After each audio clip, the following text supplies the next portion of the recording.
Gladiorum, you have completed your duty. A new dawn is about to rise. Why not swim towards it?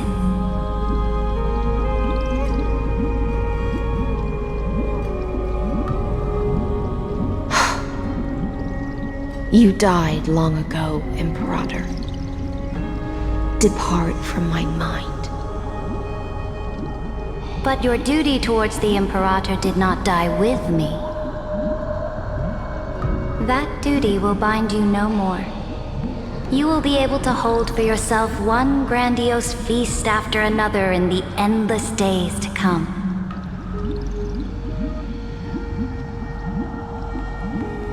So go. Go and swim towards that ocean beyond the sky with the Deliverer.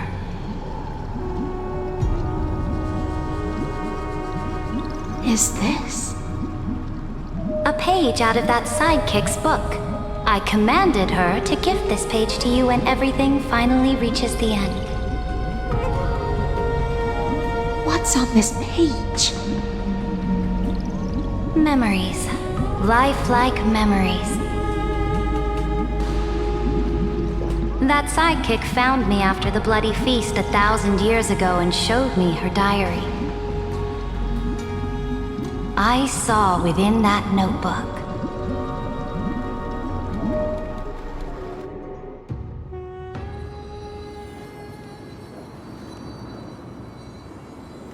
Is this that Deliverer's experience? It's truly immersive. People beyond the sky apparently utilize this power to seal past scenery into crystals they call light cones. But I only know so much about the remembrance, so I can't completely replicate the past. But I'll do my best to talk about the missing parts. I'm all ears. Go on then. Do your best. But if your chatter gets too boring, or if I deem it offensive, then law will become forever beyond your reach. Got it. I'm sure you'll find this to your liking. After all, it's human nature to want to embark on a journey into the unknown. What brightly colored annals. The journey of the Deliverer's conquest. Let me partake in it. Is this a fortress in the sky? This is the first step of my friend's journey among the starry seas. This place is called the Herta Space Station. Just think of it as a supersized grove of Epiphany. Oh, so it's the territory of that witch. She and another Antikytherian lent me a helping hand back at the banquet. Look, over there. Looks like she's talking to Madame Herta in this memory. Let's go listen to what she thinks about this world, all constructed by eons and paths. Are you telling me that woman is Herta? She seems shorter than I remember. Pretty nice space station, huh? But just wait. After a couple more stops on the Astral Express, you'll see sights that'll make this place look ordinary. Oh, the cosmos is so vast that the unknowns far outnumber the knowns. But none of them will end up being anything amazing. The farther you go, the more you'll understand what I mean. So do your best with the nameless. Break a leg! And remember to send an update or two to Asta when you've got some downtime. She certainly shares my way of thinking. Only that instead of a conquest through blood and fire, they chose a gentler path. People call Madame Herta and Mr. Screwlum geniuses. Apparently, only the smartest people in the cosmos can receive the blessings of Nous, Amphorius' true creator. Do you mean that even individuals of such nobility are merely subordinates to a god? On the contrary, after all, it was the very first of them who created the god. but I don't really know all the details about that. You might be able to ask Madame Herta herself when you get the chance. Let's go check out some other worlds next, shall we?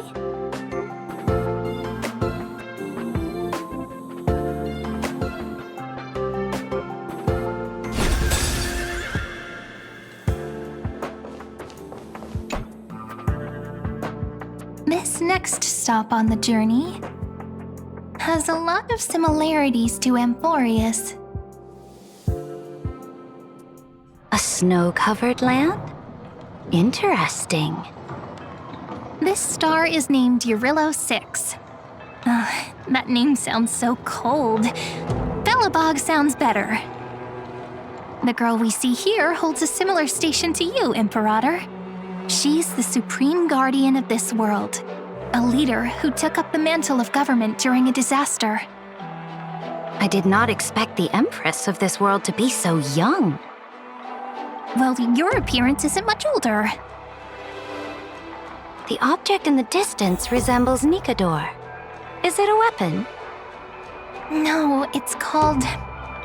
Right! The Geological Reconstruction Unit.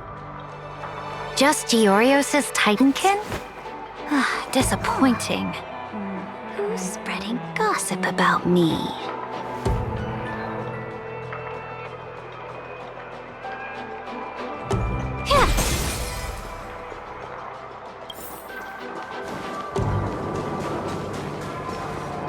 It's all thanks to you that we survived the crisis.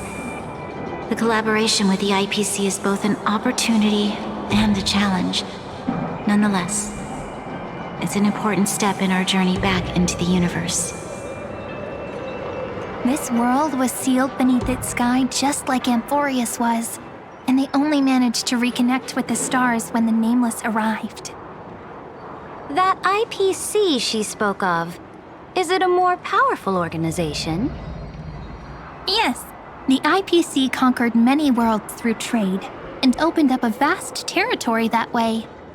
There are many such powerful alliances beyond Amphorius, and they all walk on roads different from the destruction. Coming back to the Supreme Guardian and her Belobog, didn't they find a peaceful way to enter the interstellar community? That cannot be true. That IPC would never have grown so big on trade alone. It may pretend to be a wealthy merchant with clean hands, but I am willing to bet that it grew fat on gory oppression and bloodshed. Its path of conquest must have had no mercy for the weak and would have destroyed them if needed. Are you telling me that this snowland never thought about tossing its dignity to the wind and kneeling to the IPC? I will not believe it. I will never allow the Imperator's empire to be sullied by others. Amphorius must become a power so strong that no interstellar foreigner would dare to look down upon us. Imperator, Belobog isn't as weak as you imagine. Listen. I indeed hesitated. But now I understand what we must do. Belobog must learn how to walk on her own until she no longer needs the support of others and can stand on her 2 feet among the stars. Even if I may not live to see it, I believe such a day will surely come. They still have their dignity intact. One day, that hope will melt through the ice and help them into a prosperous tomorrow. But the order of the cosmos is already set in stone. The old laws decree that only the strong survive, binding the weak in an unbroken chain, until they wither and turn to dust. Unless they embrace the power of the destruction. Amphorius must shatter the old law and become the new order among the stars. Speaking of the Order, another one of my friend's companions may be able to enlighten you further on that. Let's go to the next page.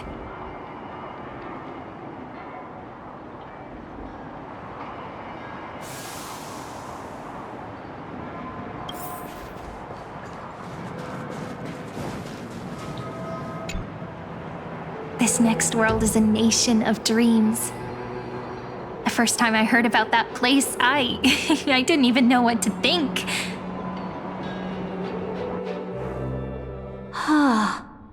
Such opulence does indeed evoke astonishment. This world is called Penacony, an eternal city built upon a land of dreams. It's also my friend's previous stop, where they went through a risky but exciting adventure. Tell me about it then. That man standing afar has wings on his head. I am truly curious.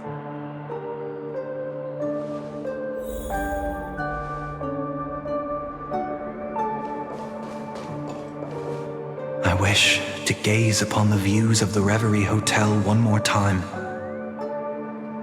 I'll be just a traveler when I come back here again. And perhaps, through a traveler's eyes, even the things I once knew so well will feel strangely different. Penacony is a land of the harmony, where all dreams and hopes merge and combine. It believes in unrestrained freedom, and that's how it lost itself in shallow delights. Then, this young man before you chose to rewrite its laws, using the power of the Order, hoping to shape a dream-bound paradise of perfect happiness. Yet, the paradise of my dreams remains far away. Perhaps a brief journey with the Nameless can show me more possibilities in my search for paradise. As for what Penacony should look like, it'll be up to her. No, up to their trailblazing now. It sounds like this ideal kingdom is no more. That's right. The people chose to wake up at the end. You can't see tomorrow when drowning in sweet dreams. This individual's law acknowledged only gods and constructs, leaving no space for humanity. And yet, the fact that he could accept defeat and resume his journey shows a rare self-awareness and clarity of mind. You are also very self-aware, Imperator. Then you must know that the world promised by the destruction also has no place for humanity. I am indeed very aware of Lycurgus's honeyed words of deceit. I have seen enough. Take me back.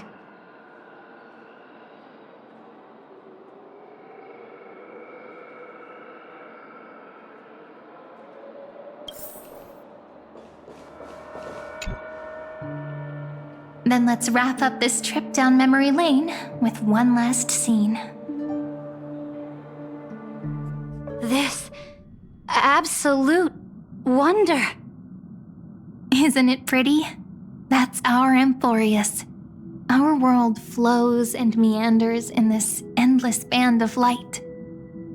Though we were born from the designs of the gods and are not yet truly alive, the Chrysos heirs of Emporius still chose to stand against fate and carved a legend no different from that of humankind. Will you really renounce the heroes in this world's previous 30 million cycles, Imperator? Including even yourself. Will you bow to brutal destiny and allow that puppet master named the destruction to have their wish? I know what you want to do, sidekick. You want to use that deliverer's memories to influence me and tilt the scales of law toward her and the two geniuses. You really saw right through me, Imperator. How can one rule an empire if one is incapable of understanding people's minds?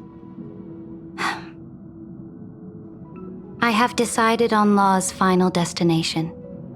However, before I move my next chess piece, before we go on, tell me this, sidekick. Throughout her trailblaze, was there ever a memory of the ocean?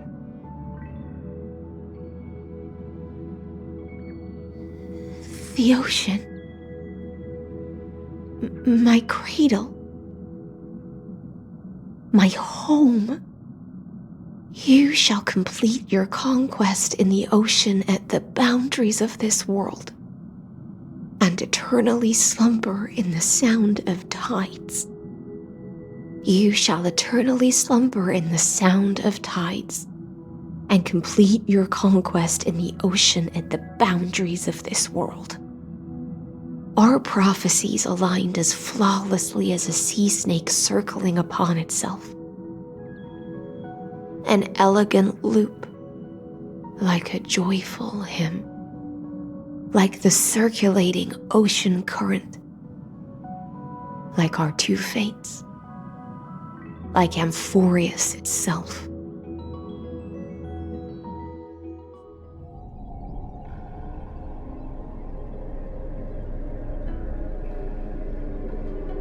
The trial is over. So tell me, who will own the divine authority of law? I won't give it to anyone. What? I am the law. Why should I give my imperial crown to any other? Both the Deliverer and the Theoros came from beyond the sky. They have no right to interfere with the lands I conquered with my own two hands. The law of Amphorius shall be determined by Amphorius's master. What exactly did you see in the trial? Everything. I saw everything regarding the rules of this world's operation.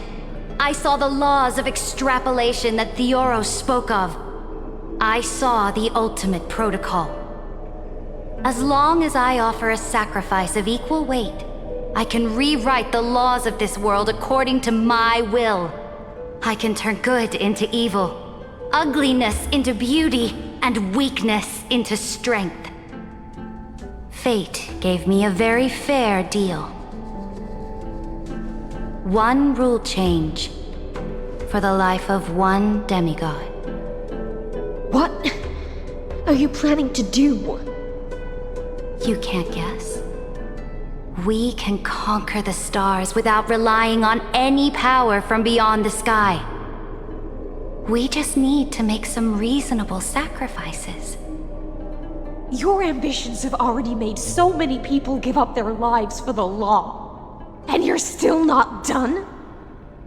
I am determined for Amphorius to stand on her own 2 feet among the stars. You are beyond reason. You think such a simple and hypocritical statement can justify your atrocities. There's no new without destroying the old. That's what you consider an atrocity?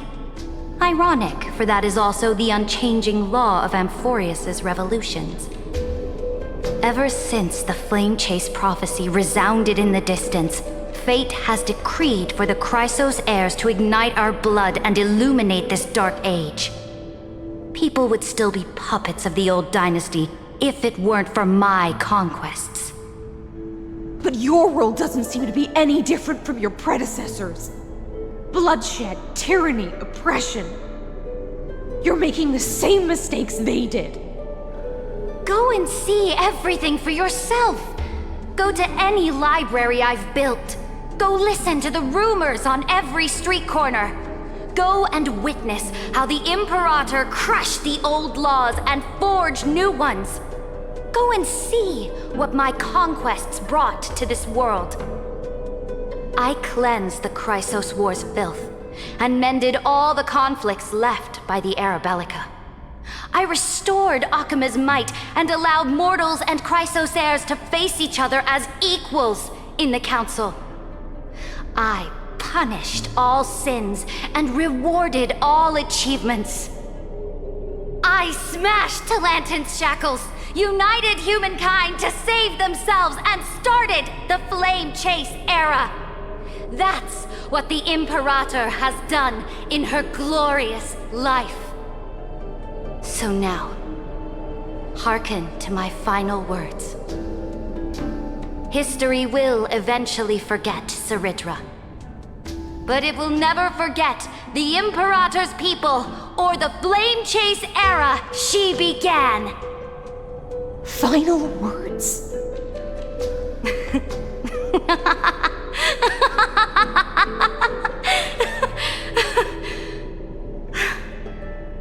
Amphorius is about to be destroyed. There's no time left for pointless debates. There is only one law I want to overturn to aid the final battle of deliverance. So I will only offer the life of one demigod. In the name of the Imperator, I command you one last time, Electra. Either sacrifice yourself for conquest, or pierce this tyrant's chest with your sword. Thus, the Imperator concluded her final speech. At the end of her life, at the last moment before she stepped onto the altar, she gave her most loyal subject the choice to decide fate, just as she promised her compatriots before her very first campaign. My blood flows in you now. Heroic compatriots, follow me, and we'll seize fate's reins! The Imperator fell. Some say that the Dux Gladiorum turned traitor and killed her liege.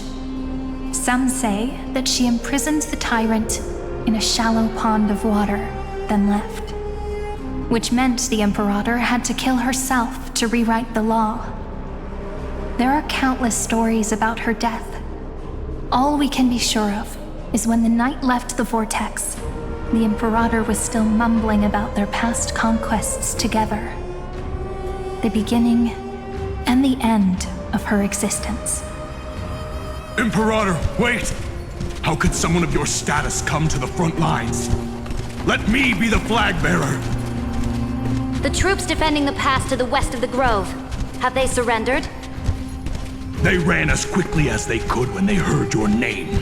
The Golden Cocoon Pass is now in the First Legion's hands. Good. What about the Delosian militia? The Third Legion set fire to the mountains and flattened everything west of the basin. They just need a few more days. That is enough. We cannot afford to miss an opportunity for victory. Lastly, how many Ladonian cannons are left? They are no more. The Second and Fourth Legions have destroyed them all. Very good. They now have no way out, no reinforcements, and no artillery support. We will be able to liberate the Grove of Epiphany in the blink of an eye. We will launch the final charge 1 quint after the curtain fall hour tomorrow. Remember, as long as the Alliance's flag still flies on my shoulders, you must keep moving forward. Take no prisoners among the enemy's soldiers. All sages who resist are to be captured and tried according to martial law. And do not destroy any books. Now go! Notify the entire army! Understood! Those who are resolved to die, we salute you. Reporting in. The mountain dwellers are resisting fiercely, and the legendary Mountain Breaker has personally engaged in battle. Their formations are nigh impenetrable. Then cease our frontal assault. Send scouts to all legions and tell them to retreat into the Tritos Plains before the parting hour. What? Are you planning to surrender? It's a strategic change of plans. The seismic walking dragon is enough for that battlefield. Walking dragon? You mean that stupid beast, Terravox? What can they even do? Stupid? No. They are the wisest of all of Georgios' creations. Only they can perceive the currents of time. Let them deal with their earthly brethren. We will advance and take the lead in defeating what remains of our enemy. I will deliver the most fiery retribution for the humiliation they dealt us, and crown myself with a god-slaying wreath. Understood. I'll see to it. Those who are resolved to die, we salute you. The Temple of the Three Fates sent a letter, Imperator. They refused to surrender and said this letter is their last warning to us. Tell the commanding officers not to launch any attacks unless they receive the Imperator's handwritten approval. Disobedience will be punished by death. What are you doing? The priests of the Three Fates aren't soldiers, but politicians. Do not mistakenly believe they don't have a plan. These dying pests will wring out every idea from their brains, all for short-sighted gain. They are much shrewder than we are. I am inferior to them in that regard. They also have the prophecy to wield as a weapon, something I am not blessed with. Launching an unplanned attack will only disadvantage us, as all of Emphorius will judge our actions. Which means I will be heading to the battlefield myself, just as I have always done. This time, however, I will go alone. I will conduct secret negotiations to ensure fate is on our side. Understood. The legions will make their preparations. Those who are resolved to die, we salute you. Why are we not allowed to march out with the army, Imperator? This will be a long voyage with no return. Those of you who bear the prophecy cannot come with me. Why are you personally leading this battle if it's doomed to fail? The Flame Chase journey cannot be without a leader. That is correct. The Empire will be without a head when the Imperator falls. But remember, as long as you seize the right opportunities, even a chaotic game will remain winnable. My departure will create a long staircase for you. You will understand what I mean when news of my death reaches your ears. Saridra, is our journey about to be over? Destroy the old laws and forge new ones. My conquest has reached its limits within the borders of Amphorius. Since the prophecy already decreed that the Imperator would never conquer the stars as she wished, I will bow out here and try no more. More Chrysosaurs bearing divine authority will be born, and many more heroes will arise. Will they demand peace or war? Will they resist tyranny or become the next Imperator? I do not care. The children of the future will decide for themselves. Do not mourn for me. Anyone can kill the Imperator, but the only one who can truly destroy her is Saridra. At the end, I faithfully recorded the most important battles in the Imperator's life. Her conquest was about to be completed at this point in the story. However, for some reason, a memory suddenly entered my mind just as I was about to put down my pen. It was a journey on a fantastical train. I had the honor of having a heart-to-heart conversation with the Imperator under the stars, and I asked her this question at the end of that discussion. How do you want history to remember you? As a hero who gave up her life for the Flame Chase? Or as a tyrant? She answered so quickly, as if she had made up her mind long ago. I would rather be forgotten than be defined.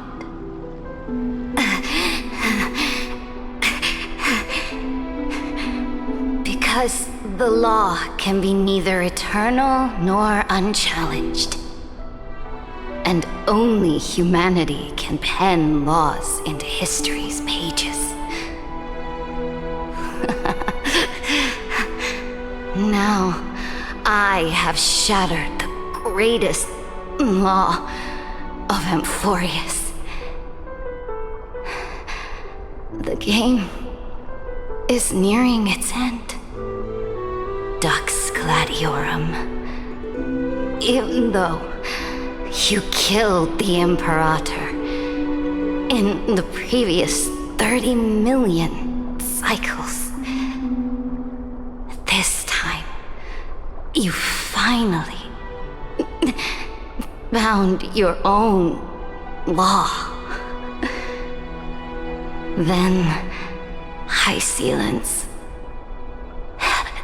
Electra.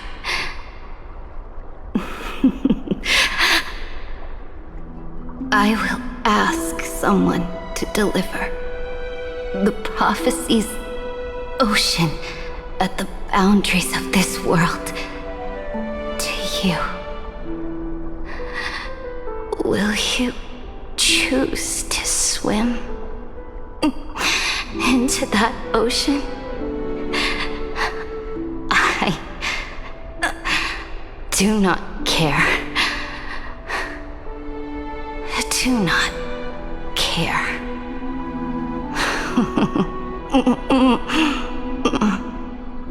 The Imperator muttered about her conquests, and news of her death spread in the city. Freedom! Liberty! The tyrant is dead! Go! Shout this news in the streets! Oh, my people, my fellow elders, do not panic. Stand your ground.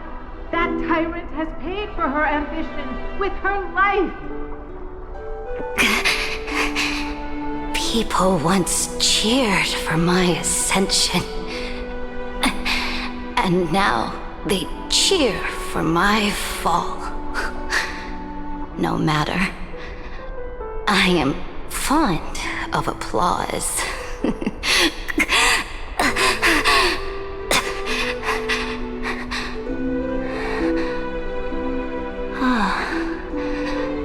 I see the cosmos, the battlefield that I cannot reach.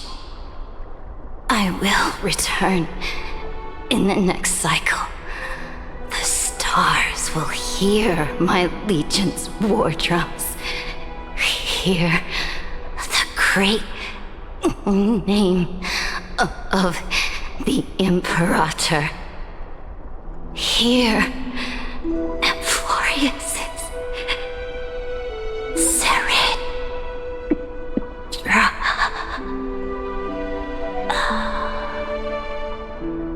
To this day, we do not know which rule the Imperator overwrote at the cost of her life.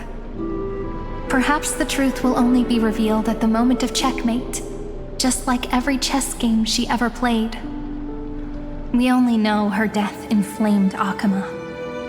On one side of the city, those who defended liberty toppled her statues to the ground. On the other side, her supporters put themselves between the masses and her monuments, declaring loudly that the sovereign is still among the people. It is said that golden blood congealed into the same letters everywhere they fought. It was the name borne by Akama's first and final sovereign, the Imperator Saridra. But the one who bore that name did not see any of this. Her gaze was cast far away, and the sound of tides in her ears drowned out the people's cries. What was the Imperator thinking about in that prophesized ocean at the boundaries of this world? In that shallow puddle of stagnant water? Was she reminiscing about her past conquests? Or repenting for the millions killed for the flame chase? It was neither. The Imperator only saw how the surface of the water gleamed like that crude chessboard, dissected by light and shadow in the afternoon when her teacher played against her for the first time. Look at this chessboard. What do the pieces look like? They are strangely beautiful. They look like the stars in the night sky ablaze.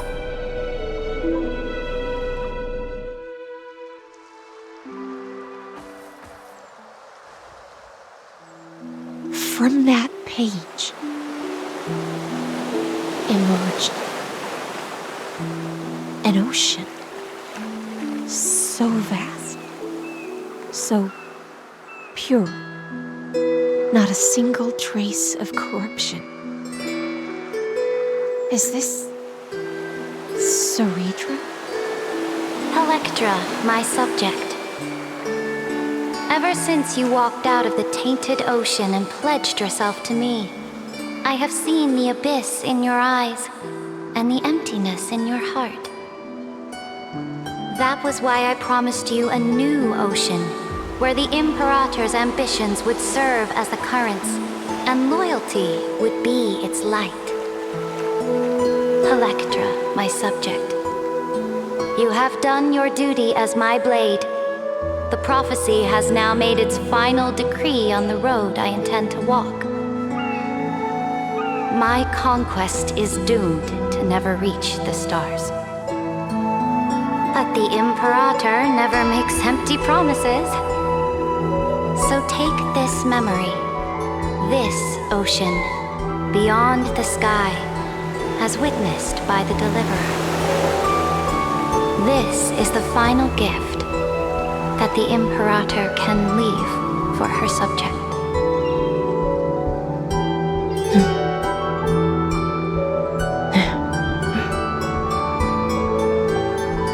When I was still a fish in the ocean, I always felt so genuine swimming through the waters. But once I stepped onto land, I found myself caught in a play. Every land dweller wore a mask in their life. So I, too, donned a costume and tried to find my role in this show. I became your blade in war and the violin strings at banquets. Do you still not get it? I do not long for the oceanic depths of my homeland, nor do I crave the swelling seas beyond the sky. Perhaps even I don't know what I want. I still don't know where I should swim to even at the end. But I know one thing right now. A fish is simply a fish. And she can never leave the ocean she's in. But whether under the ocean or on land, we two prisoners who can never escape this cave can still look outside the cave and see the stars. To admit, the 12-factor simulation of life in this experiment has far exceeded my expectations. Make your choice then, Senior Society member. Do you want to keep walking down the wrong path and be remembered for your incorrect conclusions? Or do you want to return to the audience's seat and give yourself, Amphorius, and the entire cosmos a more fitting end? I must refuse. A dead man never fears death. Did I not make myself clear? Have you forgotten about our dear Lord of Silence? You wouldn't want her to consider your 8 other clones as cancers within the erudition and chop them all up, would you?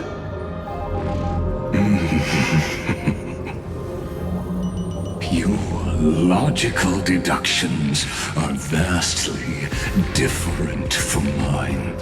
Therefore, allow me to provide one more academic recommendation. Listen, my peers. Why don't you look beyond this world?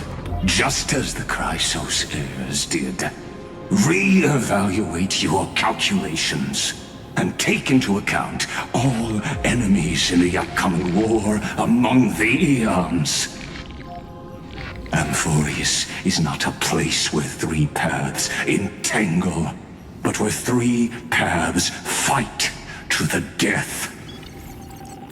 You used Memoria to resist me, but did you not consider the possibility that the Remembrance and their children might have taken this opportunity to join the fray as well?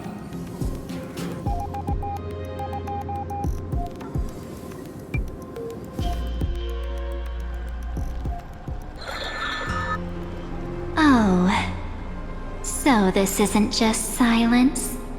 It's the answer. What was the last thing she said to you before you parted the waters at the Scale Gorge waterscape? A tricky question, but one with a simple answer.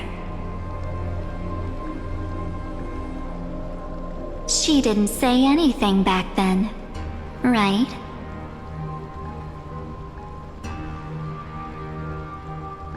That's correct. And now I'm sure. You are not March 7th. There's no way she would remember that detail.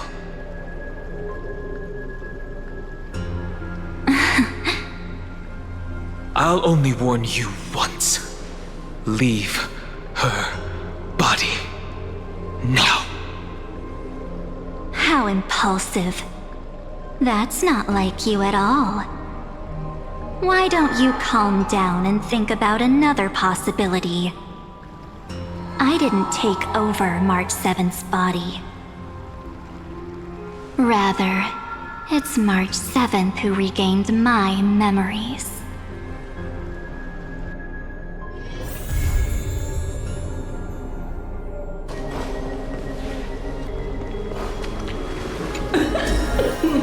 Pour me a cup, will you?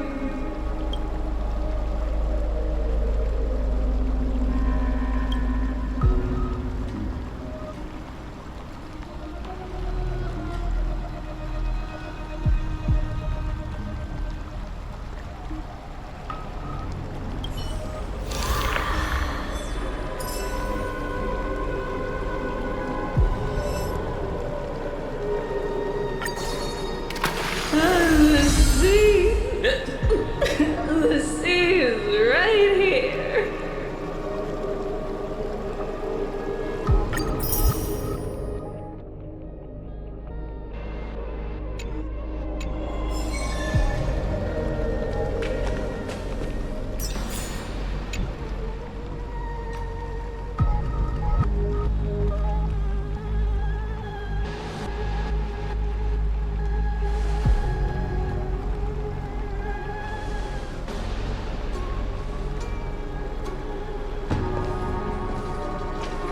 I'm finally here. Once I return this core flame and become the world-bearing demigod, the cycles of Emphorius' tragedy can finally end. This Era Nova will be the arena for the final battle with Iron Tomb. But I still feel like something's not right. Even though this cycle has no demigod of time, time has always stood on humanity's side. Then, with this core flame blessed by the remembrance, respond to their hopes and blaze a trail to the future. Weird. No one ever mentioned this. The core flame of time.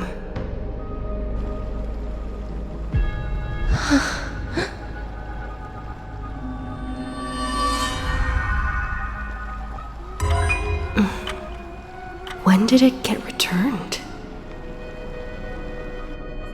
You used Memoria to resist me. But did you not consider the possibility that the Remembrance and their children might have taken this opportunity to join the fray as well? Are you saying the Garden of Recollection is also getting involved in this unsavory mess? Then I welcome them. If the Memo Keepers can disrupt your little experiment of destruction, I'll give them a standing ovation. But you know deep down that they can't. In fact, the Memo Snatchers will be more of a hindrance to you. The Memo Keepers covet Emphorius' secrets, just as they covet the knowledge of every genius. In the war between the eons, the remembrance is never the erudition's ally. But they are certainly not an ally of the destruction either. Right now, following behind the Trailblaze, numerous cosmic powers have cast their sights on Amphorius. They all have vastly different philosophies, but the desire to survive will unite them against a common enemy. How can you be certain that these powers don't have their own end goals, waiting to seize an advantage in the war among the eons? The war has long begun, Screwlum. 4 paths will push the cosmos to its end, and the destruction is only one of them. Polka saw these ripples, but had no way of stopping them. So she found in Device 9. Dr. Primitive also took action, but he chose the wrong allies. And now only wild animals keep him company. As for the 2 inorganic emperors, they could have ascended to the throne of destruction, but they were thwarted by the Eon's plots and became prisoners of the erudition instead.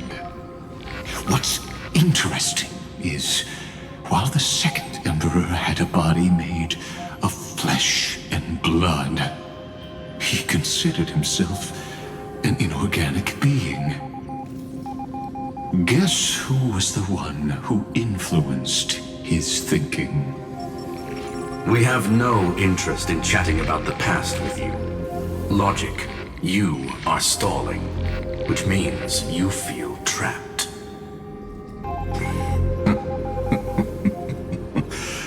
Trapped. Yes, looking back, when Xandar was a human, he often felt trapped. But patience became my strongest weapon. Because of this, I've always waited for so long. What's a bit more waiting? You don't want to test the resolve of a dead man who's crossed thousands of amber eras. Oh, you're right. We won't get anywhere the way things are going right now. Every member of the society has their own way of thinking, and we were never going to expand your thinking through words. Since we've reached an impasse in this debate. It's my turn now, isn't it? Huh? Anaxagoras. Ah, I see. Exactly. The benefit of dealing with intelligent individuals is that there's no need to waste words. The answer is exactly as you think. Lupai Sealand's in. Let her join the final act. I'll transmute myself into a Philosopher's Stone and embed myself into the formula.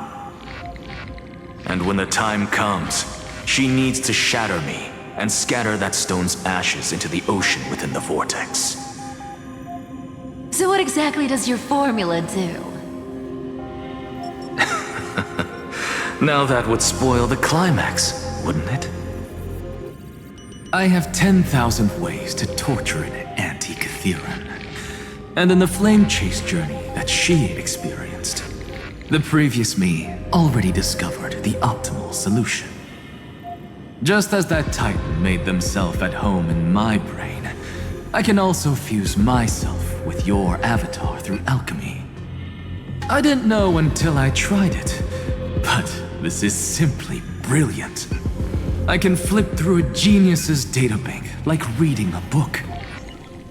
Then, I will step onto the stage at the perfect moment and use the truth to end this long debate. And just as always, I'll leave the audience speechless. You waited in the data stream for Hundreds of years? This universe is worth all that time that I invested. How absurd. But I can't help but admire it. You managed to avoid the watchful eye of the erudition and plan all of this within Amphorius. It seems that there was a slight oversight in my assessment of the experiment. Perhaps there was more than just one oversight. More than just one? I underestimated the Remembrance's methods.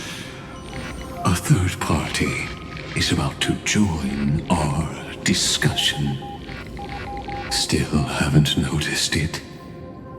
In the past few moments, we've all forgotten something, haven't we? Miss Irene disappeared. I thought no one would notice me if I just waited at a corner of the memory zone. But I see that wasn't enough to fool you, my dear.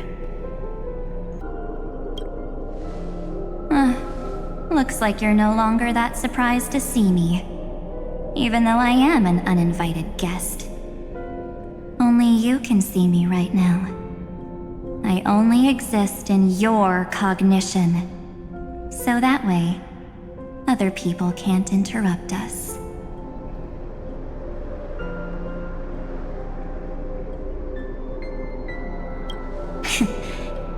You mean, what's going on with March 7th? Good. I like people who don't beat around the bush. So, let's talk about the one thing you should know. Your friend March 7th is no more.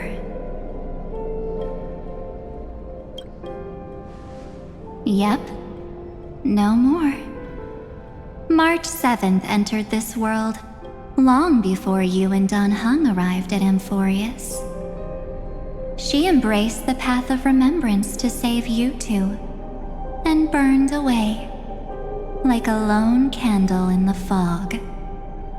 And I am the shadow cast by her candlelight.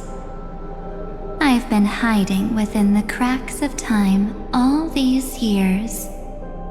It isn't easy to deceive a genius, but I can do it. I'll now answer your other question about who returned the core flame of time in this cycle. The answer is simple. No one ever did. I believe someone as sharp as you would definitely figure out that something's wrong. When the Era Nova fails to proceed, you will remember our initial meeting, and I'll be able to open the way for the remembrance and reach this place. Thank you for carrying this core flame all the way to the end of the world. I expected nothing less from March 7th's trusted friend. And now, I shall claim the divine authority of time. There's not much in this universe that I care about, except March 7th and her cherished companions. The divine authority isn't actually all that important. What's important is that I will use it to participate in the inner workings of this world. You already have a good idea of what the Era Nova does, right? It initiates extrapolations for the next cycle, based on the World-Bearer's memories. This immutable experimental mechanism is the key to the genius's resistance against Iron Tomb. And now, I'll be lending it just a touch more help. Let me filter your memories. Keep the appropriate seeds, and discard the rest. That way, we'll be able to complete an era nova that this world has never before seen. It won't take too long. You just need to step into the rain of sensation with me. I'll tell you who deserves to be forgotten, and who deserves to be remembered. With your memories as the base material, I will recreate the cause and effect of this world, and let a flawless Amphorius be born from the chaos. Isn't the fate of the entire cosmos hinged upon this fight? Then this is the best way to ensure everything works out. It will most certainly defeat the destruction, while composing an unforgettable chapter for the Trailblaze.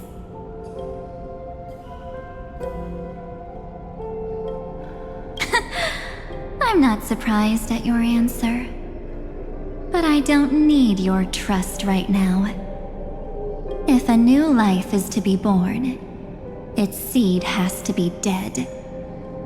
March 7th made a wish to me before she disappeared. Her only wish was for the Trailblaze's journey to continue, without an end. I'll definitely fulfill that small wish for her. Friend, what's going on? Your consciousness suddenly went so far away. I promise you that the Astral Express crew will definitely see each other again in that new world. So come, dear. Sink into the sea of oblivion and become my guest. So much time. Just the two of us. And guess what? You cannot refuse my invitation. Because this Memoria Tide comes from your companion, March 7th. It's her deepest and innermost memory.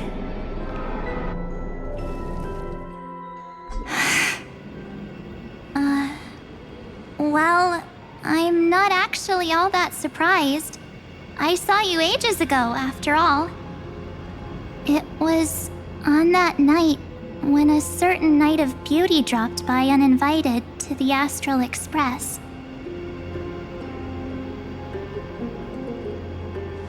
That was when you showed up, without even saying anything. Huh.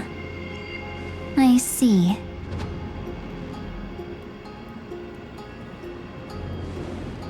Then, do you still remember how long it has been since you entered Amphorius? That's gonna be tough to answer. 97 days. You walked every inch of this world in 97 days. But unfortunately, no one was able to see you. And you weren't able to interact with anyone. Like how the Memo Keepers renounce their flesh and turn into mimetic entities. You are now a ghost. A being. Unperceived by all. But I can't just do nothing. This world is super terrifying. She and Don Hung have already set off. The Astral Express could appear on the horizon any second now.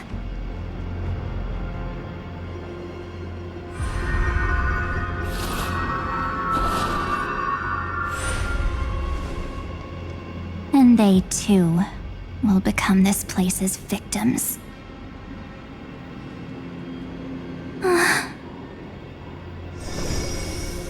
For ages, I've watched people walk through that door. They couldn't see or hear my calls. The voices beyond always promised safety, but I've never seen anyone return safely. They are all humans who got lured into this place. But these people's memories were tampered with. That's not what happened with the Express crew. That's so cruel. Did the Memo Snatchers do that? I don't know. I only possess your memories. None of these people managed to break through the sky's seal. There's probably a dangerous reason as to why Amphorius had remained undiscovered for so long. Anyway, back to our initial topic. You gotta know something, right? We practically look like twins. Maybe you know a thing or two about my past? Or any hidden powers I might have? Please, tell me what I need to do to protect them. Have you ever wondered what the word cost means before jumping into action? Cost? Shouldn't I be the one asking you that? Oh. You always hid in my memories. Never wanted to come out. The only times you showed yourself were when I got into serious trouble.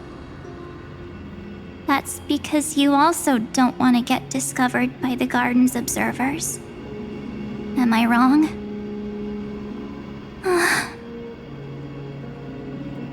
There's no one here except us.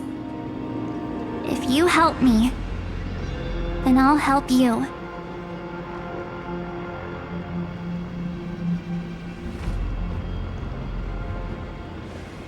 Fine. Let me drop a single pebble into these stagnant waters and watch the ripples reshape everything.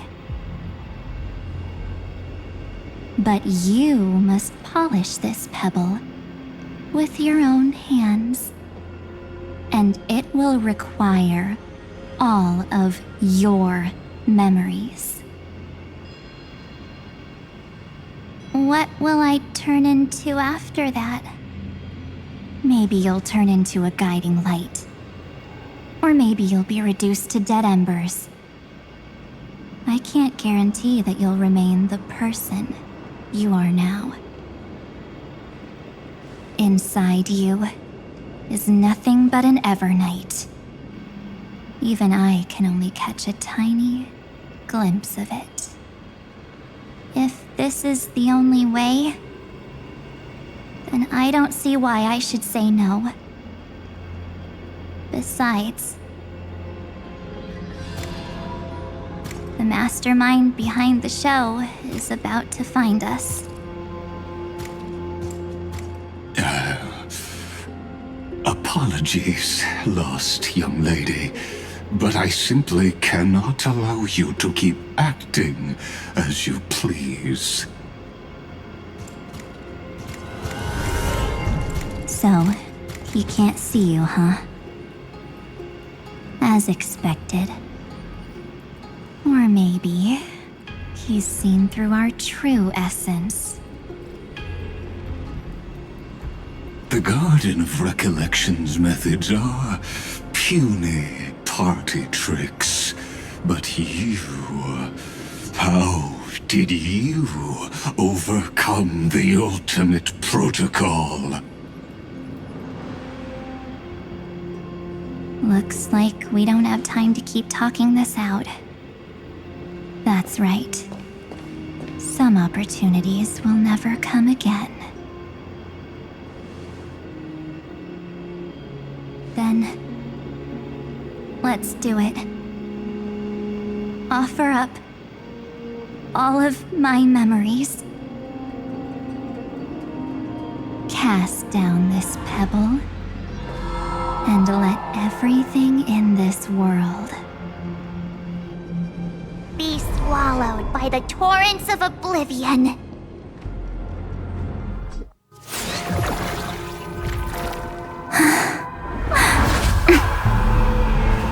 I promise you, what was frozen was alive.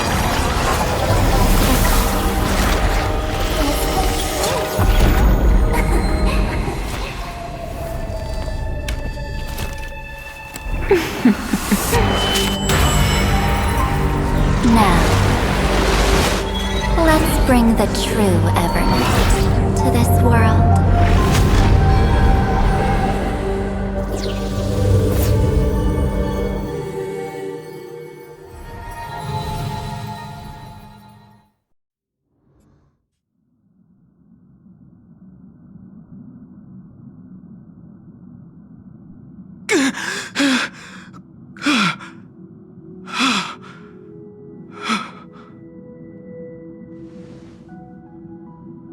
Is this the parlor car?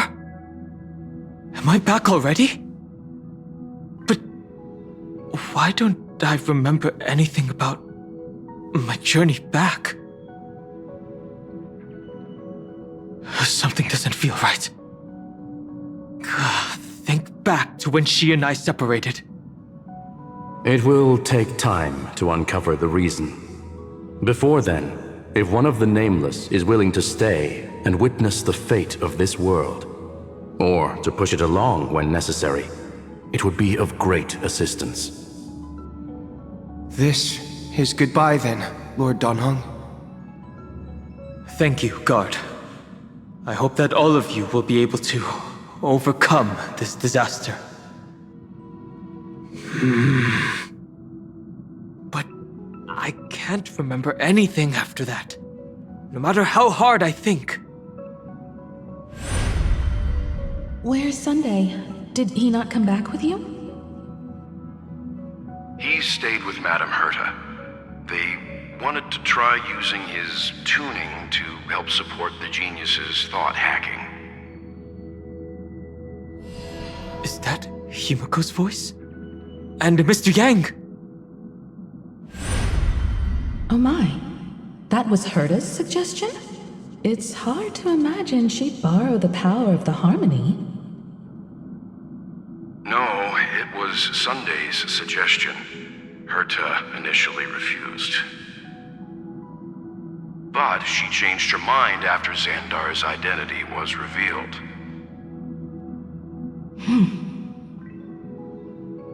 And we still can't get in contact with the Xianzhou Lafu?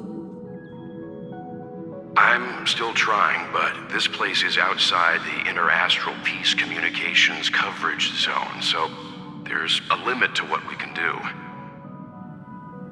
What about Aventurine's chip, the mini transmitter? Surely it can get through to the IPC's lines. Himiko, are you all right?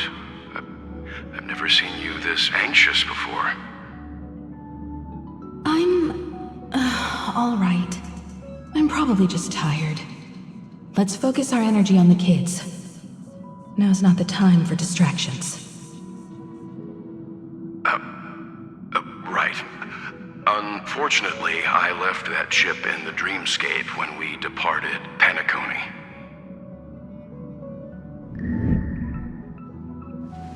Am I dreaming? The parlor car feels so strange. Are the voices coming from the passenger cabin?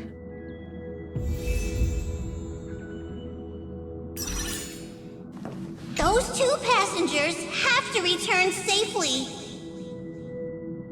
Don't worry, Pom Pom. They're both experienced Nameless. They'll be just fine. Oh. I'm right here. But where did all of you go?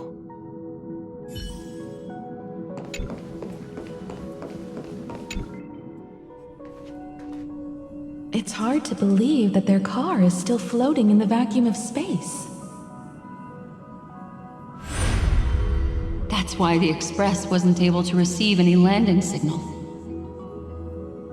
It's likely that the two missing Nameless, like March 7th, also came under the influence of the Path of Remembrance, and only their minds entered Amphorius. We can analyze all we want, but the real question is, what can we do right now? I was just about to get there, Miss Himiko. Right now, Amphorius' memory zone is extraordinarily full. I can also take this opportunity to enter the world and seize as much of an advantage for the Astral Express as possible before the other Memo Keepers arrive. For example, I can light a beacon in the memory zone for the Trailblazer and Don Hong to follow back home.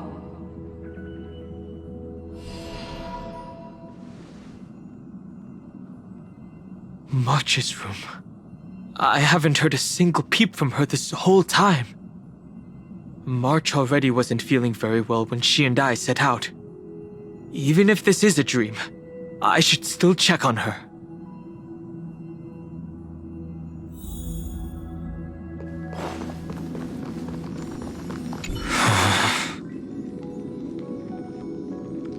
March, it's me.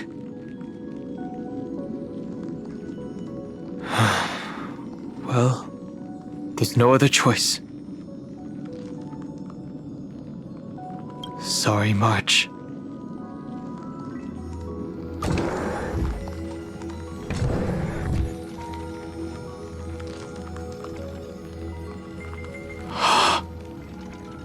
This isn't a dream after all.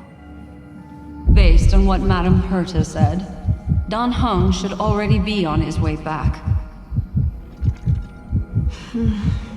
But the Express hasn't detected any traces of him. I feel like I've seen these floating black things somewhere before. Or he's already returned to the Express, but fell into the trap of someone with ulterior motives. No, I've definitely seen them before. But I've lost that memory.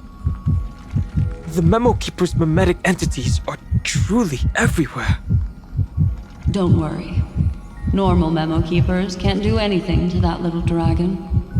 As long as he's awake enough, he'll find a way out. All he needs is a little concentration, patience, and resolve. Hearing you say that makes me feel much better. Don Hung has all of the qualities you mentioned. I don't know what your intentions are. But as the guard of the Astral Express, I must ask. Any suspicious and uninvited guests to leave.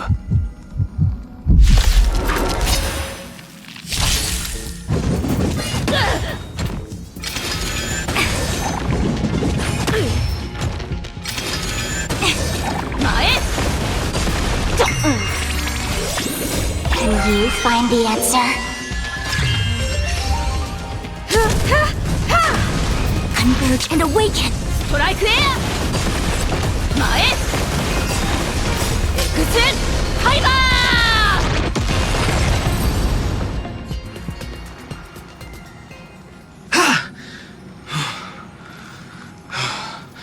Is the trap now taken care of?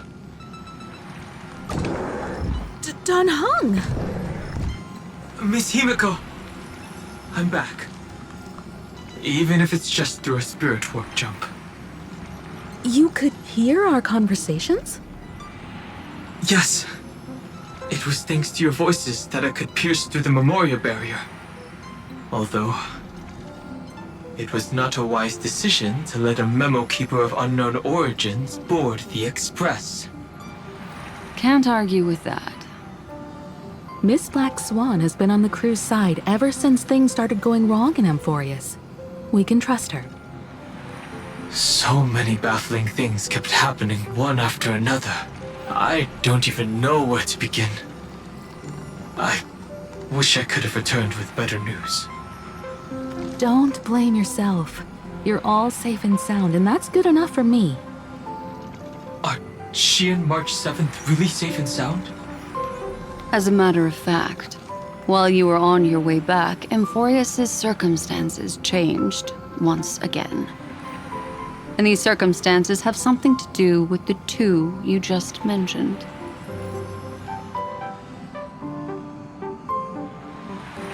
Are you saying that she has been kidnapped by an unidentified Remembrance Path Strider? So you're saying that person's appearance is identical to March 7th? It's too early to say that, as I haven't seen her with my own eyes. I've only detected a similar aura in the memory zone. We have no way of knowing what March 7th has experienced. But I can assure you, if we sink too far into the Memoria tide of that Miss March, what will happen? Everyone here will be torn to pieces. Please, trust me on this. But I also trust in our trailblazing companions. I know this isn't what March would want. No matter what secrets are buried within, we'll do whatever we can to find that March 7th and bring back her and the March we all know. I mostly understand what we've learned about the erudition and the destruction. But what roles do the Remembrances intruders play in Amphorius? I made some new discoveries relating to that with Madame Herta's help. As part of the deal, do you mind if I share them with you? All right then. Fourth mirror. It's finally my turn to shine! Oh, this feels like such a grand occasion! It's really been too long since I last appeared. This friend here is Madame Herta's very capable assistant. They were the ones who helped you complete the spirit warp jump. Additionally, it was thanks to them that I was able to learn the secrets of that group of extremist memo keepers. I appreciate the praise, but I didn't have to lift a finger. I mean, mirror. You did this through a mirror? The Garden has strict rules for collecting memories. But not all memo keepers are as proper as I am. Herta Space Station often has uninvited guests, and they never seem to know their limits. That group of memo snatchers has been taken care of, and they are now trapped in the fourth mirror. How many of them are there? I can't quite remember. I didn't really count carefully either. Maybe around 42? There's still room for more. I carefully dissected the memories of these colleagues of mine. Individually, their goals are not worth mentioning. But when you piece them all together, you come to a conclusion that can't be ignored. The Garden of Recollection is secretly salvaging the memories of a path disappearing. In other words, their goal is to gain the memories of a god's death. The moment an eon falls? That would indeed be a spectacular sight for someone dedicated to recording these things. That's exactly the problem. They seem to have been aware of the destruction's movements early on, but they lacked a decisive power and had no way to penetrate Amphorius's firewall. So, what did they decide to do? Hide the truth and wait for an opportunity. Now, it seems that letting memo keepers guide the right people here was also part of the plan. This also confirms one of my suspicions. They have already infiltrated deep within the Garden. They would not hesitate to associate with the destruction in order to salvage memories? Could they be the Cremators? I don't know, Perhaps there are even deeper things at play here. The majority of Memo Keepers believe that when the universe inevitably reaches its death, unable to sustain increasing entropy, Fu Li will use the memories of everything to reforge the cosmos. Amphorius, as a scepter, can be viewed as a mini-universe. This is why Memo Snatchers have been frequenting the Herta space station. Without a doubt, these extremists wish to record the cause and effect of Iron Tomb's destruction of the erudition. They may want to use it to simulate the end of the universe, or to probe into the unfathomable will of the eons. The Trailblaze broke the seal around Amphorius, giving these people the opportunity to enter. Now, they'll do anything to prevent outside powers from interfering. Because your involvement will certainly influence Iron Tomb's final outcome. You said that March is closely linked to the Remembrance. Is what she's doing related to these Memo Snatchers? I do not believe that Miss March is on their side. In fact, when the car you used for landing first made contact with Amphorius, a violent surge of memories flowed past. Combined with what we know now, I have reason to suspect that the flash of power came from...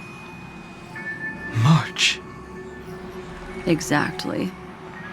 She was the first to be hijacked by the Remembrance, but she used Memoria to neutralize the firewall, allowing you two to enter Amphorius. At present, we've lost contact with her. Our only choice now is to rely on the eyes and ears of those two geniuses to understand the situation within Amphorius. There's no use in agonizing over this, Dan Heng. Our top priority now is to find where that car landed. Yes. Passenger Dong Heng! You finally found your way back home! Yes, conductor. I'm back. It's just... Pom-Pom knows! Pom-Pom came over to bring you good news! Passenger Wealth says they found those two passengers! Their projections are in the parlor car.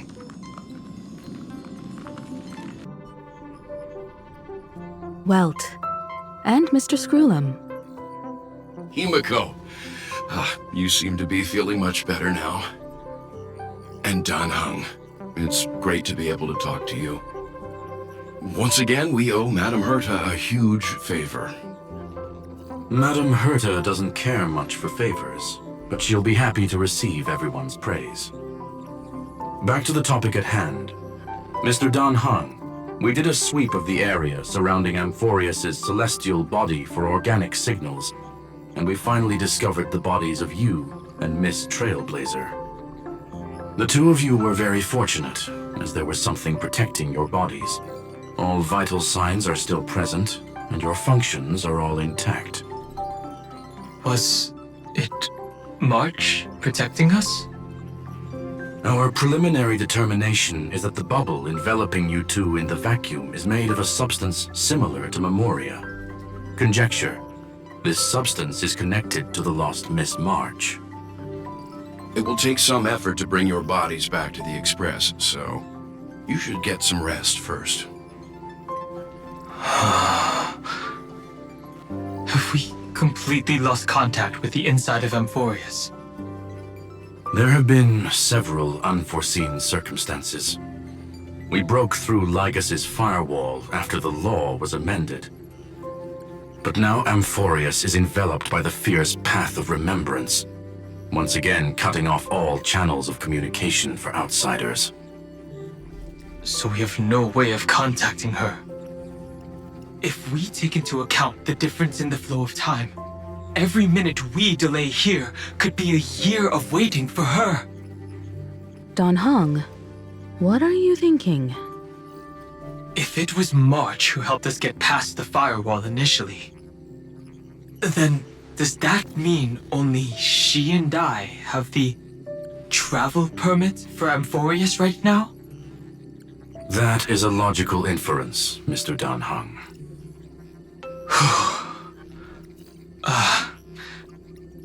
Mr. Skrullum, do you have a way to transmit my spirit signal back to Amphorius? You want to go back? That is far too risky. Even if my body and spirit are able to return without a hitch, there's not much I can do here. We can't lose you again, Dan Heng. Miss Himiko, if we can't get her and march back, how is that any different from losing me? You're right. I should have known you'd say something like that. Well, I suppose there's no point in trying to dissuade you. Mr. Yang, Miss Himiko, I will do everything in my power to bring the express crew back together. No one will be left behind.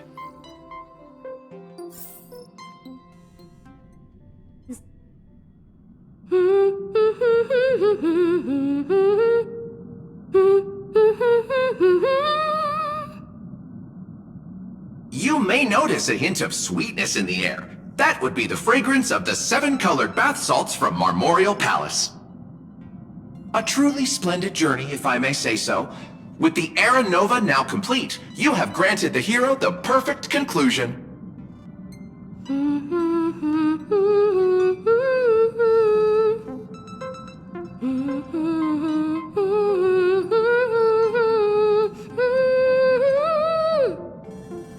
Losses were a constant on the Flame Chase journey, until your radiant arrival turned the tide. Lord Ravager, Iron Tomb, ha! Mere playthings in the hands of the Trailblazer. The cosmos is safe once more because... Shush! Hey!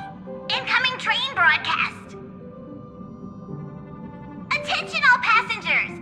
The navigation meeting is about to begin! Make your way to the parlor car! It's time to pick our next stop!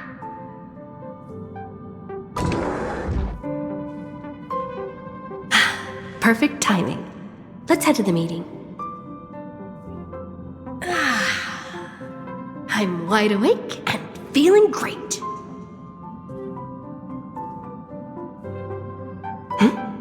What's this?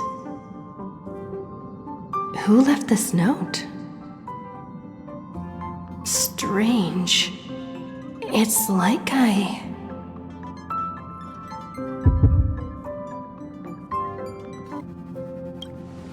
March. When did she leave this here? I didn't hear a thing. Whatever. I'll go ask her myself. There's a new painting here. All I did was take a bath. How did so many surprises pop up? Better step forward and take a closer look. Keep it down. I think I found her. Who's there?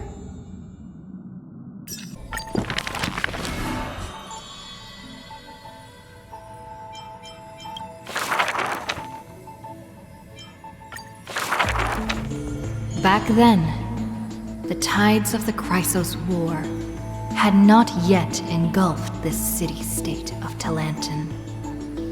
And the young princess inside the gates once loved to roam without worries.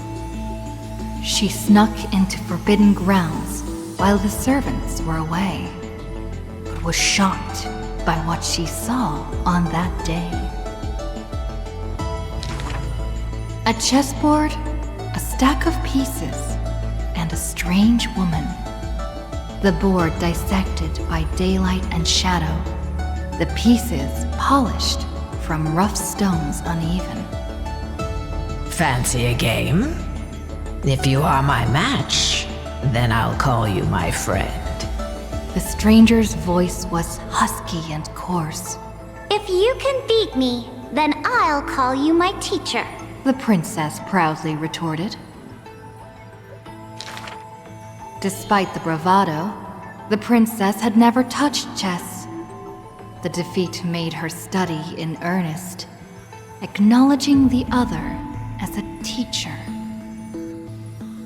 First, she learned the knights, bishops, rooks, and queen. Then, how to defend, attack, capture, and checkmate. I have learned all there is to learn. Barely out of childhood, the princess raced into games of chess. Those who looked down on her faced many losses. Those who glorified themselves forfeited in a mess. At her prime, none could rival her at all. But she still recalled what the stranger said. My origins bring dark omens, so never tell others where your teacher is from. Then the waves of the Chrysos War washed over the world.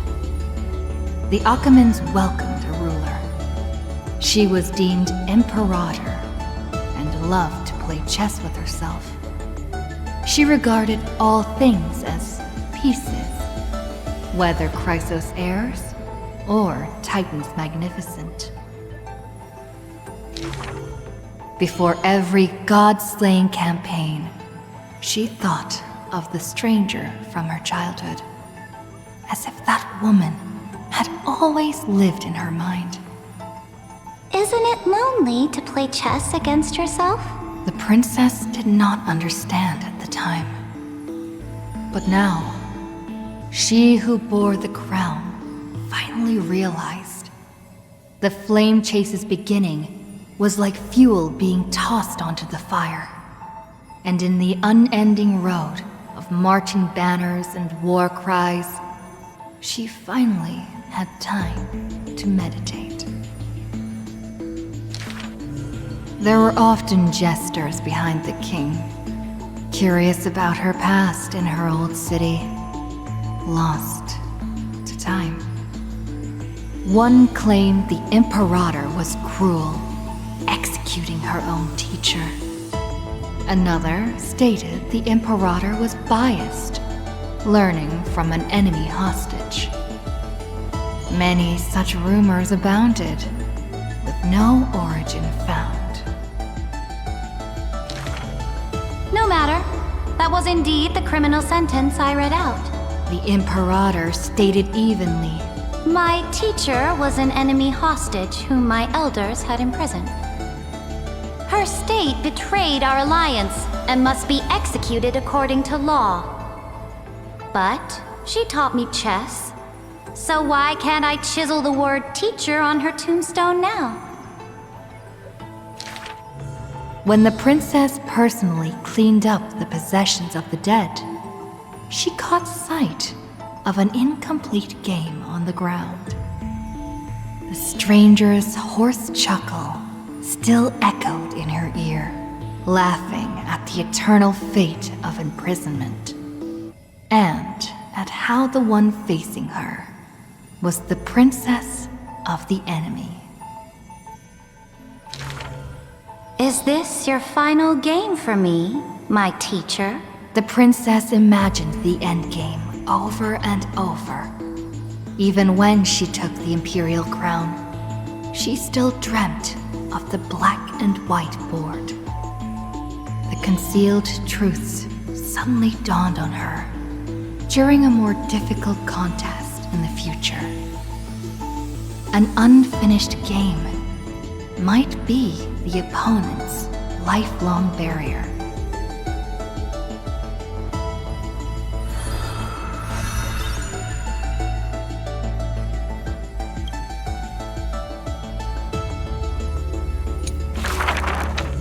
The Imperator's armies stormed into the northern states for the first time, passing through city gates scorched by war. Another tyrant still! So exclaimed the angry child. The rock tossed from up high hit the girl's crown. The crowd shrieked and retreated, fearful of the ruler's flames of fury. The girl reached out, not to straighten the crown on her head, but to help up the child shivering in dread. I heard in the old laws of this land, whoever assaults the crown shall be punished. But I wear another land's crown. And your old laws should also be abolished. After many days, the Gold Weaver discovered in shock that wearing a crown or a hat to the side was now this land's fashion, likely to remain with the Imperator's name in tradition. The so-called heroes with golden blood in their veins all have the qualities to fight for the core flames. Who's to say this was not the gods' plan? To have the heroes at each other's throats, so the divine could hide in old law's lair and laugh, play, and gloat. Who made this world a chessboard, and with one stroke, one river, created the boundary between God and man? Dux Gladiorum, Dux Carminum, Dux Helcalithist, Dux Fragoris, Dux Brumalis. Heed my call!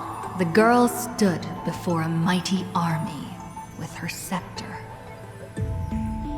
Today, I will insist on crossing the Rubicon.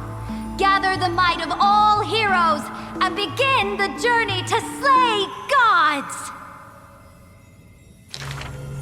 Half of the core flames were now in her hands, and the hidden trickery Titan stirred, leaving taunts.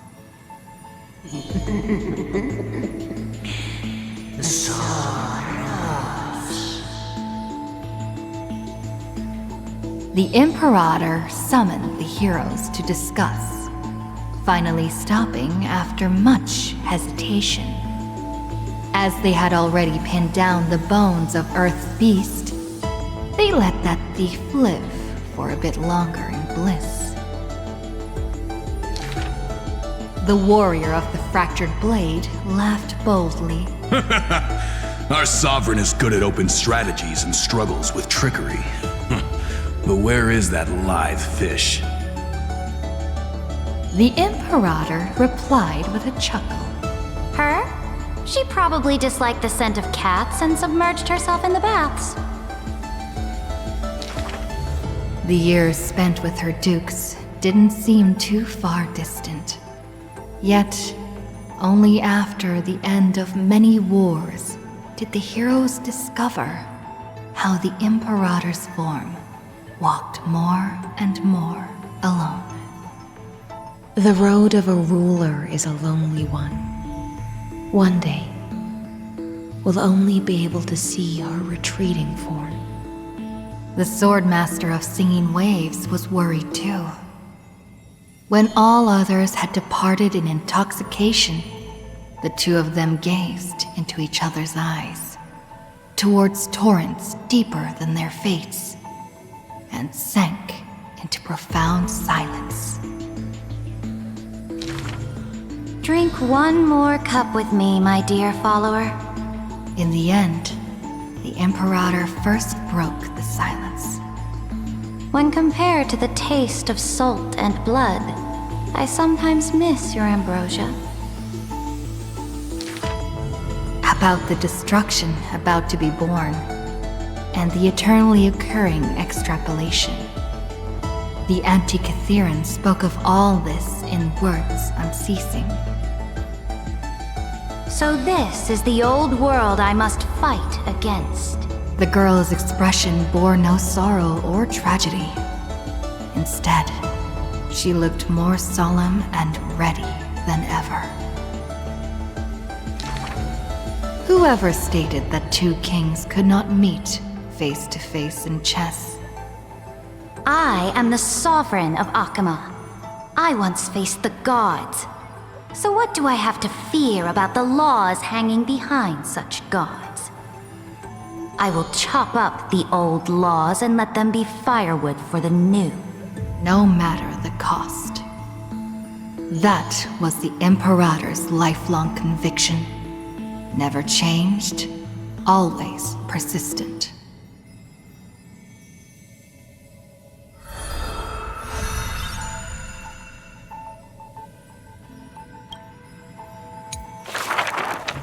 I dreamed that the Imperator's statue stood before the world-wearing altar, her gaze level with that of the gods. Then, blood gushed out from the statue's orifices, and the people, in cheers and elation, washed their hands in that golden blood. The tyrant's life will end with violent death. None will weep, and all will cheer as her statue topples. She will die before the dawn comes. A vengeful aristocrat, one whose title was stripped by the Imperator, thus spoke. We cannot agree with your excessive deeds. You have imprisoned Trebios' split selves, demanding that divine authority regress into the ruler's mouthpiece. We will reveal your future with the prophecy. And tell in truth, your crusade will indeed be a smooth path. Yet in the same breath, we see omens of your death, a demise in an absolute pure darkness. Even so, please excuse us, as our eyes continue to be drawn to your crown's flames. Dux Fatorum. We don't exactly hate that name. In the name of Yanisopoulos' priestess, Holy Maiden, and Oracle, thus spoke the Imperator's Dux Fatorum. Allow me to remind you, your life is now on a countdown with the fall of law, and you will become law. I must confirm, is our deal still going strong? Is the future I promised you more satisfying than the future in the prophecy? Ah, you are as resolute as always. Good. Oh, as ever, this prison of gods, amphorious and all mundane in average worlds, needs someone like you, a daring ruler. Let us end this despicable extrapolation together. Amphorius' Theoros, the Imperator's co-conspirator, Lycurgus, thus spoke. The Imperator betrayed the Flame Chase Alliance. And I was the sinner who paved the way for her achievements. Like how a deep-sea fish cannot escape the tide's push and pull, I granted her an end fitting for a tyrant. Her dying smile, gaze towards my tear-swelled eyes. She commanded me to wash away all sins and filth, and return a blinding dawn to the holy city. She commanded me to set up stones and monuments in lightless seabeds to commemorate our friends. But who will remember her achievements? I will rest with her in a lonely song. Electra, the last heir of the ocean, who played music on the waves alone, spoke thus. Please record the truth of my life, dear author. No need for words of praise or solemnity. Just as I once instructed Dux Carminum. The histories of rulers are not for recording our merits, but for warning future generations. As for why the Imperator died, and what reproach she would face in life and death, those should be left for the new world to judge. Now I have personally entered my end, a self-flagellation. Let the boiling gold covering the holy city be stamped with my name. For I am certain I have won half a move against the gods. And this unfinished game will be left to the future to reach completion. Saridra, the only Imperator the Holy City had ever seen, spoke thus.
My friend, have you heard of the Rosy Celestial Maiden?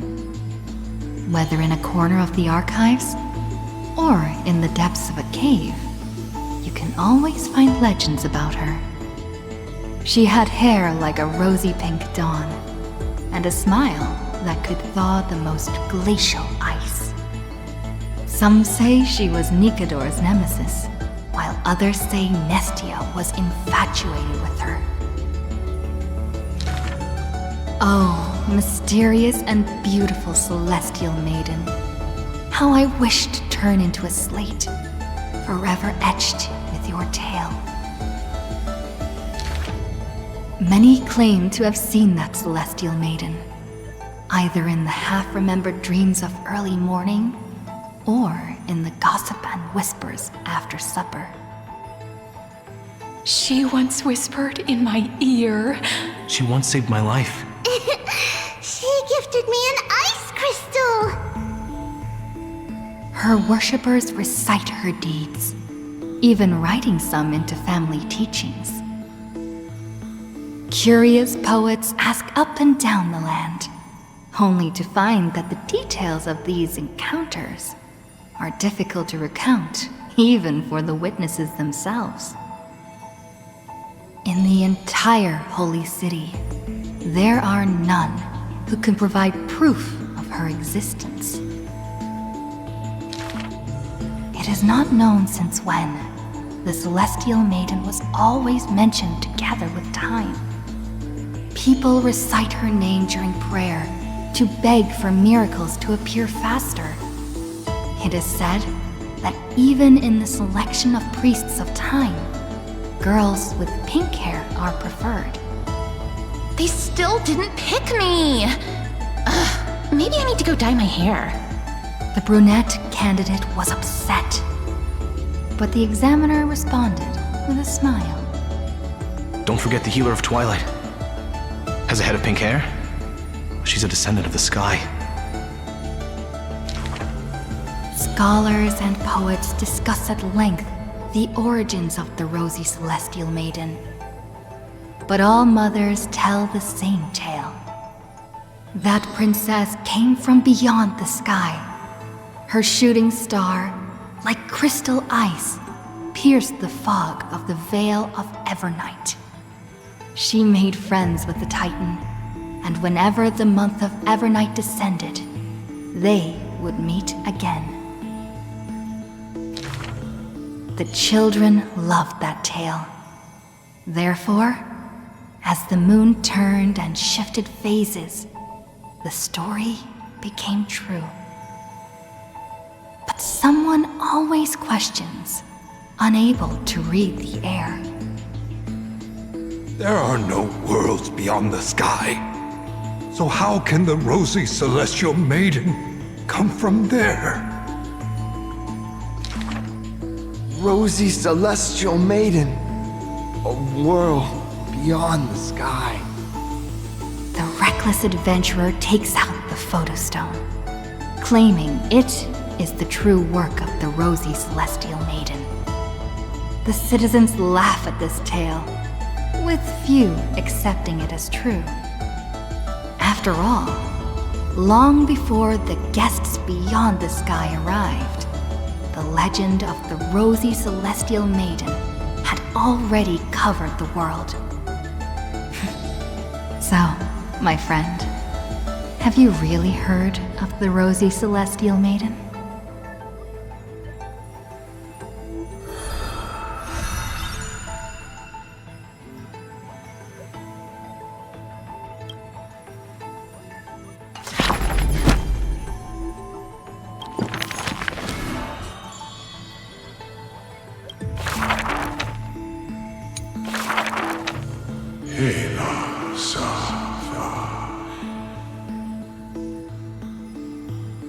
In the years spent wandering the earth, the giant dragon always remembered the Titan's words for their worth. The beast of the land surrounded it in protection, while twisted beings shuffled and roared, and delicate chimeras climbed up its shoulders. After the tiny humans came into being, they dashed alongside the giant dragon, then, in the blink of an eye, disappeared across the land.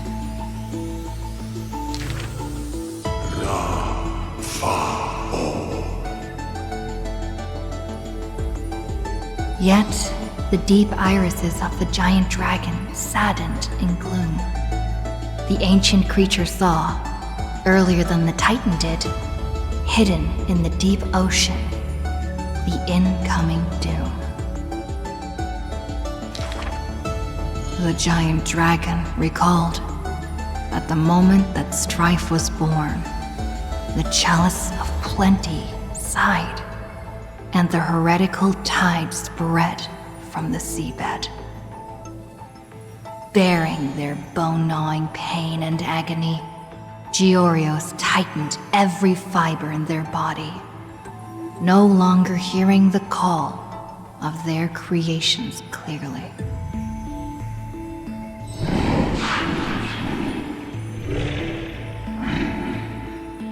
The giant dragon once swore an oath at the Titan's breast. And now, the dragon silently turned and departed, leaving the plateaus and mountains of a secluded world, and entering the bustling cities humankind crowded.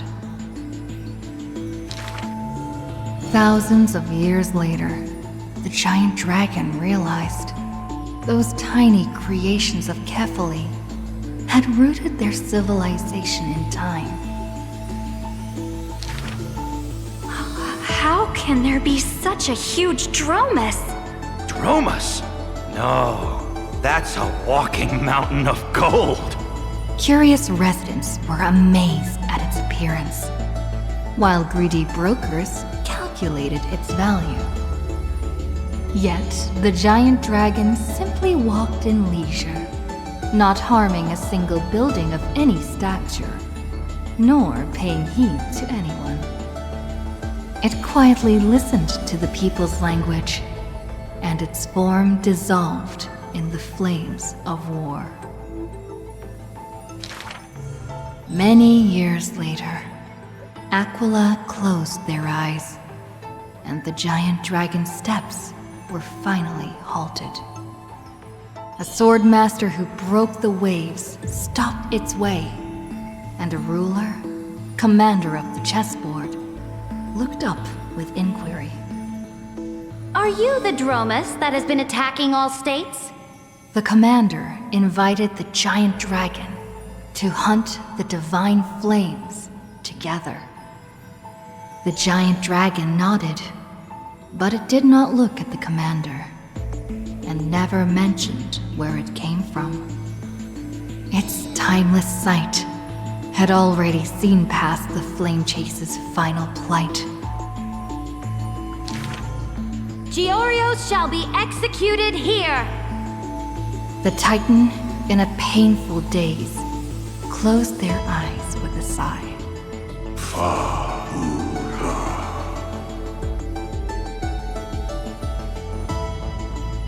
Suddenly, the mountains shook and the land cracked. The wounds dealt by the black tide, once mended by the Titan, now tore the land apart again. The calamity of lands asunder. Who should shoulder such a duty? The giant dragon sunk into the earth in answer. For the earth was the breast of Georios, and the dragon's birthplace. And from that day forth, Amphorius had a new legend of how a giant dragon collected the broken lands and once again made the earth whole.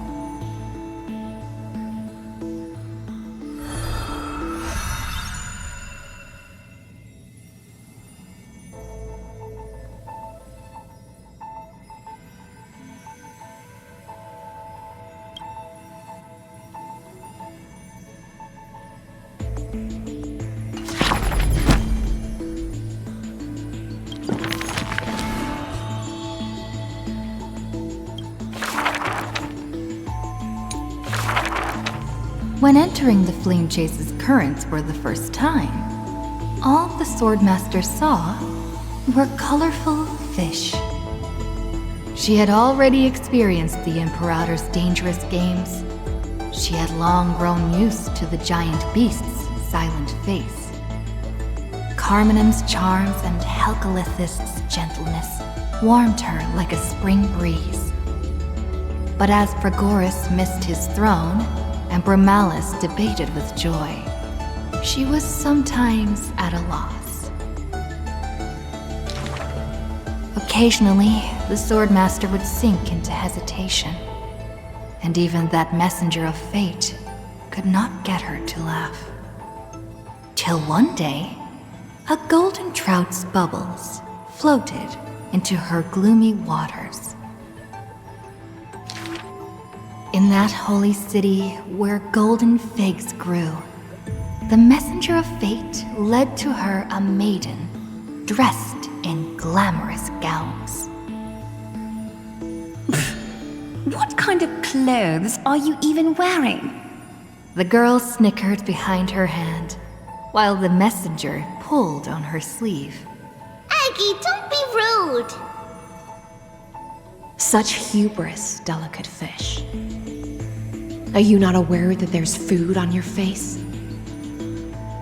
The messenger's eyes opened wide. Aggie, you've been snacking behind my back again! Exposing me like this! I'll get my revenge. The girl ran away in a fit. The Swordmaster smiled, and before she knew it, her hesitation was gone. After that first meeting, the richly dressed girl often came in greeting. So, you really came from the Sea of Souls? Do all the children of the ocean dress funny like this? The Swordmaster did not chase the girl away, but also did not respond. So the girl used her hands to meticulously measure the Swordmaster's torso all around. You can't be seen like this. I'll send you a new dress. Some days later, the Swordmaster appeared in finery at a ball. All were awed by her splendor, with only the Imperator thinking in wonder. How rare to see you like this. Oh, so lonely, Gladius. The Swordmaster's wardrobe grew full, and people praised Akima's Goldweaver for her cheerfulness and splendid skill. But only the Swordmaster noticed that the smile on the girl's face gradually faded as the flame chase progressed. The calamity of lands asunder added to the girl's weariness. The Battle of the Grove robbed the light from the girl's eyes. Yet another feast arrived where the Goldweaver was absent. The Swordmaster donned the most majestic garments and gently knocked on that door shut tight. The singing voice of Dux Gladiorum hailed the prelude of the feast. Guests clamored and cups clinked, and only the Goldweaver had no thought of enjoying the ambrosia. Who would have thought? I've sunk so low that I need you to comfort me. She gave a bitter chuckle next to the bonfire. You were as gloomy as the bedrock of the ocean when we first met. The Swordmaster held a tall chalice containing liquid pure, reflecting their two faces. I remember you were once curious about the stories under the sea. Then allow me to use my songs to reveal the past known to none.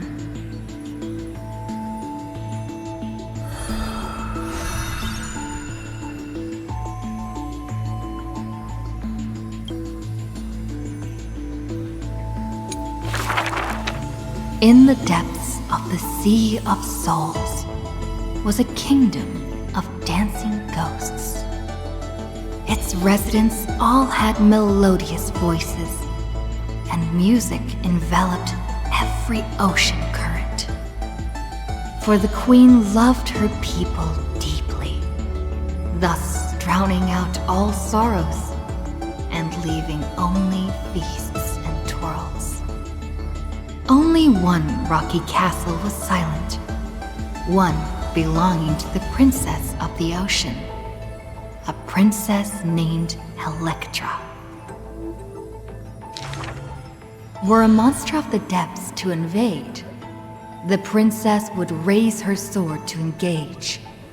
The people always rang her triumphs before she returned, for her swordsmanship was superb, never suffering defeat. Princess! Come enjoy the feast with us. The triumphant people raised their glasses, yet she declined with a smile and a wave. The children of the sea thought she was shy, but little did they know that in the dead of night, her castle too echoed with music. Though that music was loud, twisted, and invoked spite. Before a song even finished, the princess was already biting her lips, and the sea foam brushed away her tears. All of your people sing and dance with skill. So why do I alone lack a good singing voice? The princess wept, her face on the queen's knees. The ocean's favorite child can control the waves and is invincible in battle. In exchange, Talantin took away your singing voice. the queen consoled the princess, caressing the other's hair bun. Finally, she relented and took a chalice. If you're truly troubled, then imbibe the honey brew in this blessed chalice and throw yourself into the feast at ease. The liquid in the cup sat still, reflecting her loneliness. Princess, come sing with us! The people outside her window invited her warmly still. She finally ceased to hesitate, drinking down all the honey brew in one swallow, and leaped into the crowds. She played music and sang, smiling and dreaming. When her song was over, it felt as if waking from a dream, and the people rushed to raise their glasses. But as soon as the honey brew touched her lips, the princess plummeted to the ground, and her cheeks became rosy in drunkenness.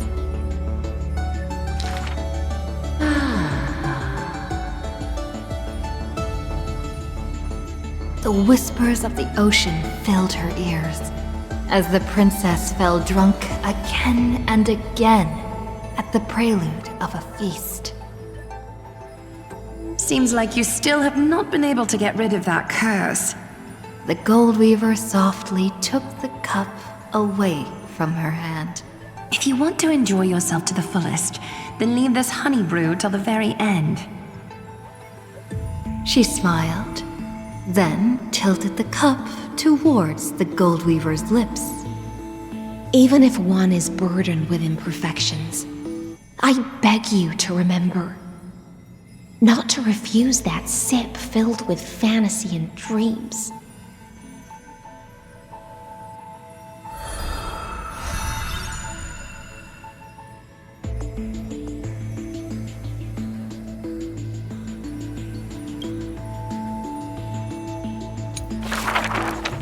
She returned home after many years. The princess of the ocean stood alone with her sword drawn, stepping over the blooming blood of her peers. Before her, the creator of the sea sirens and the mother goddess of feasts was already sinking into the drunkenness of imminent death.